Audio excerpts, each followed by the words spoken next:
Assalamualaikum warahmatullahi wabarakatuh. Hai guys, ketemu lagi dengan kakak. Nah, kali ini kakak mau ngebahas materi terkait sistem perkembangbiakan pada tumbuhan.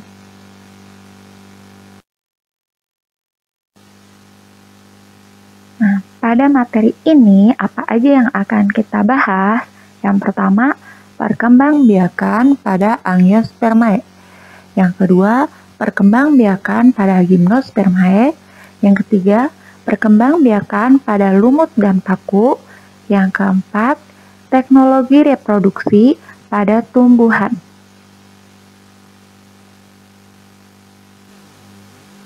Oke, perkembangbiakan pada tumbuhan Angiospermae.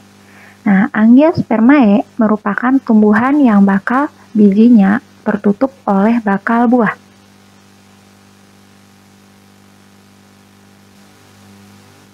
Nah, Angiospermae ini perkembangbiakannya dibagi menjadi dua, ada vegetatif, ada generatif. Vegetatif yaitu perkembangbiakan tanpa melalui proses pembuahan atau disebut juga aseksual. Nah, terdiri atas vegetatif alami dan vegetatif buatan. Sementara yang generatif itu artinya perkembangbiakannya terjadi melalui gamet jantan dan gamet betina yang saling bertemu atau disebut juga perkembangbiakan seksual.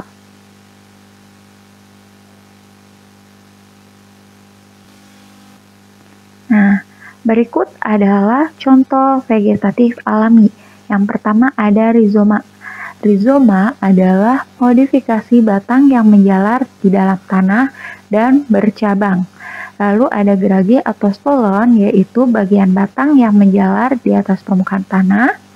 Ada umbi lapis, yaitu batang pendek yang tumbuh di dalam tanah dengan daun-daun tebal yang berbentuk sisik.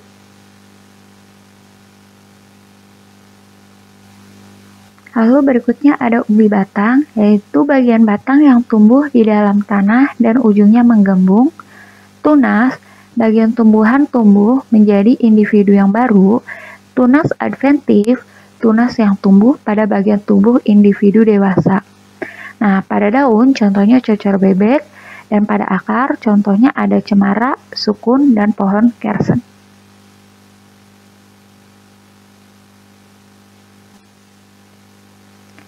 Nah, ini adalah contoh tumbuhan yang mengalami perkembangbiakan secara vegetatif alami. Ada rizoma dan geragi. Lalu ini merupakan contoh-contoh dari umbi lapis dan umbi batang.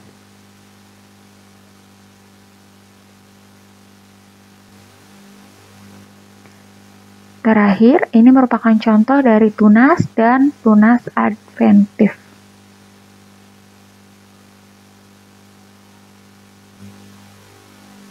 Oke, kalau tadi vegetatif alami, sekarang kita bahas yang vegetatif buatan.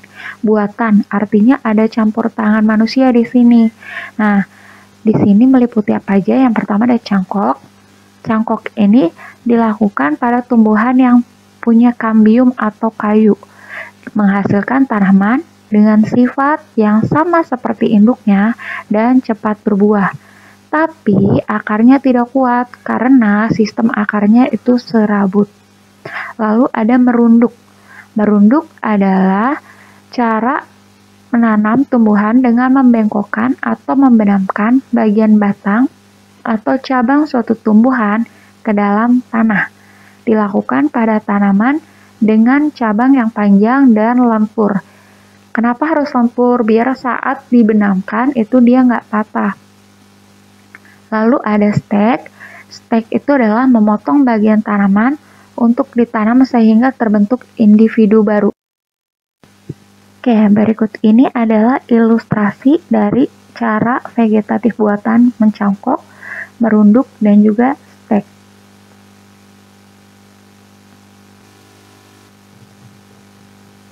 Nah, ini adalah gambar-gambar tumbuhan yang bisa dicangkok, bisa dirunduk, dan bisa di stek.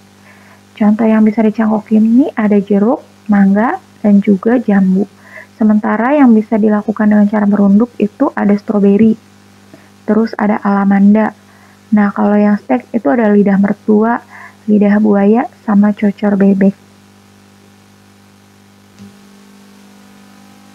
Oke, tadi udah vegetatif, sekarang kita bahas perkembangbiakan secara kawin atau generatif.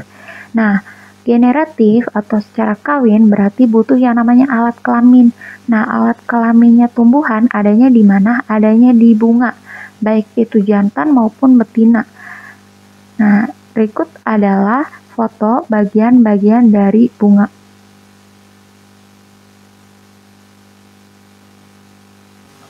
Nah, perkembangbiakan generatif ini diawali dari proses penyerbukan. Penyerbukan adalah peristiwa menempelnya serbuk sari ke kepala putik.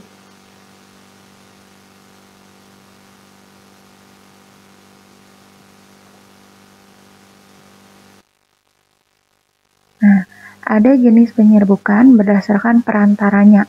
Yang pertama adalah anemogami, itu penyerbukannya dengan bantuan atau perantara angin. Hidrogami itu penyerbukan dengan perantara air. Zoidiogami penyerbukannya dengan perantara hewan. Sementara antropogami berarti penyerbukannya dengan perantara manusia.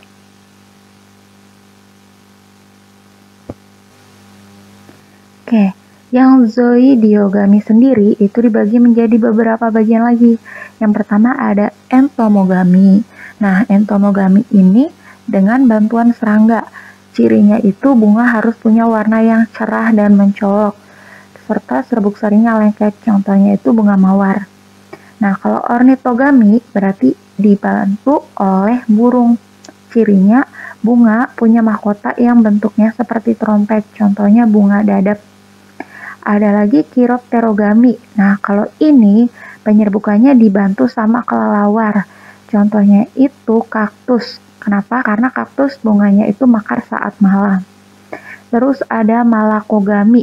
Malakogami ini penyerbukannya dibantu oleh siput. Oke, kalau tadi jenis penyerbukannya itu berdasarkan perantara, sekarang berdasarkan asal serbuk sarinya. Nah, yang pertama ada penyerbukan autogami. Nah, dari kata otomatis. Otomatis itu berarti kan dengan sendirinya. Berarti autogami itu artinya penyerbukan sendiri. Nah, di sini serbuk sari menempel pada kepala putik dari bunga itu sendiri. Syarat autogami ini hanya terjadi pada bunga yang berumah dua atau disebut juga tipe bunga banci. Lalu berikutnya ada geitonogami atau penyerbukan tetangga. Nah, di sini serbuk sari satu bunga jatuh pada kepala putik bunga yang lain, tapi tumbuhan itu masih dalam satu pohon. Nah, berikutnya ada alogami atau penyerbukan silang. Penyerbukan silang ini serbuk sarinya menempel pada kepala putik bunga tumbuhan lain. Bunga tumbuhan lain ya. Kalau yang tetangga tadi bunga lain tapi satu tumbuhan. Kalau alogami itu bunga tumbuhan lain tapi syaratnya masih sejenis. Misal sama-sama mawar, cuman beda pohon. Nah, itu namanya alogami atau penyerbukan silang. Terus kalau hibridogami atau penyerbukan bastar, ini adalah peristiwa menempelnya serbuk sari pada kepala putik bunga tumbuhan lain yang beda jenis. Oke, untuk geitonogami, alogami, dan hibridogami ini biasanya terjadi pada bunga berumah satu. Oke, ini adalah ilustrasi dari macam-macam penyerbukan berdasarkan serbuk sarinya. Nah, penyerbukan bastar itu sendiri jarang terjadi. Kenapa? Karena serbuk sari yang berasal dari tumbuhan lain itu tidak bisa melekat dengan kuat pada kepala putik akibat adanya gaya adhesi kohesi yang berbeda. Selain itu, pada permukaan serbuk sari juga terdapat senyawa kimia. Kalau senyawa kimianya itu tidak cocok, maka tidak akan terjadi pembuahan.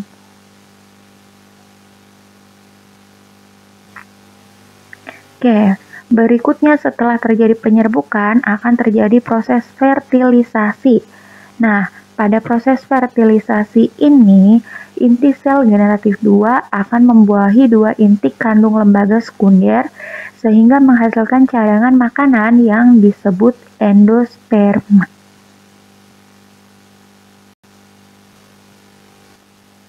Oke, kalau tadi jenis penyerbukan, sekarang ada jenis penyebaran biji. Nah, jenis penyebaran biji berdasar perantaranya meliputi anemokori. Nah, ane itu berarti angin. Otomatis anemokori itu penyebar bijinya adalah angin. Ini contohnya terjadi pada tanaman dandelion dan kamboja. Kalau hidrokori berarti penyebarannya itu dibantu sama air. Ini terjadi pada pohon kelapa dan pohon bakau. Kalau zookori berarti penyebaran bijinya dibantu sama hewan. Kalau antropokori itu artinya penyebaran bijinya dibantu sama manusia. Contohnya padi, kan benihnya disebar sama manusia tuh. Jagung, buah-buahan. Orang misal mau nanam anggur, terus bijinya disebar, itu kan sama manusia. Nah, itu antropokori. Nah, si zookori ini terbagi lagi menjadi entomokori. Berarti ini dibantu sama serangga. Contohnya pada wijen dan tembakau. Ornitokori berarti dibantu sama burung. Contohnya pada pohon beringin dan benalu. Chiropterokori berarti dibantu sama kelelawar. Contohnya pada jambu biji dan pohon mangga. Dan ada mammokori, ini dibantu sama mamalia. Contohnya adalah biji kopi.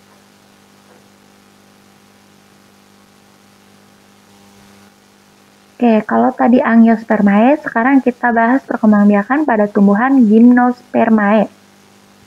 Nah, Gymnospermae ini alat reproduksinya berupa strobilus. Nah, dia juga menghasilkan dua spora, yaitu mikrospora dan megaspora. Mikrosporanya akan berkembang jadi mikrogametofit atau gametofit jantan yang isinya itu serbuk sari. Sementara megasporanya akan berkembang menjadi megagametofit, yaitu gametofit betina, berarti ngomongin putik.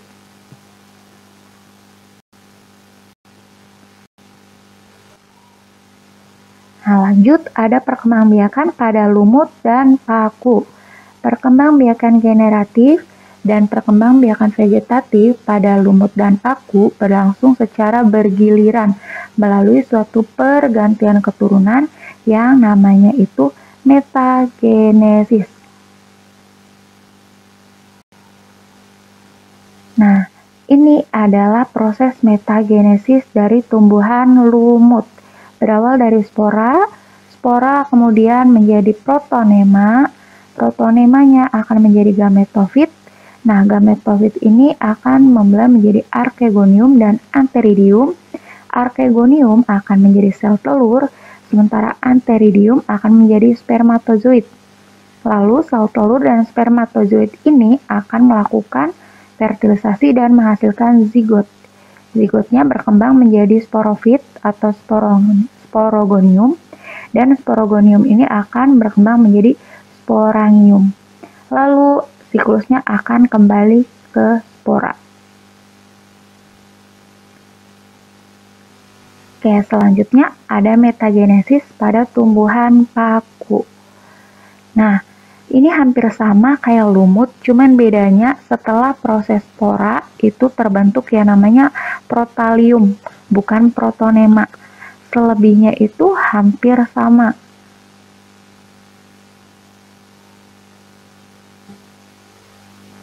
Oke, berikutnya kita akan ngebahas teknologi reproduksi pada tumbuhan, yaitu ada hidroponik sama vertikultura, serta kultur jaringan.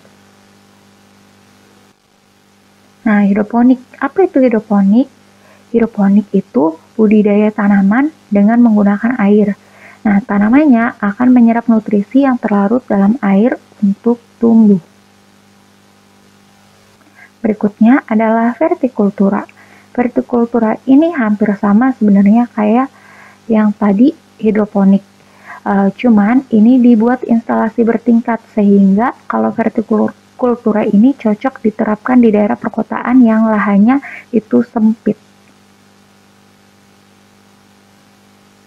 Lalu ada kultur jaringan, yaitu perbanyakan tanaman dengan memanfaatkan bagian tumbuhan untuk ditumbuhkan dalam media steril yang mengandung nutrisi. Oke, ini adalah gambar dari hidroponik, vertikultura, dan kultur jaringan.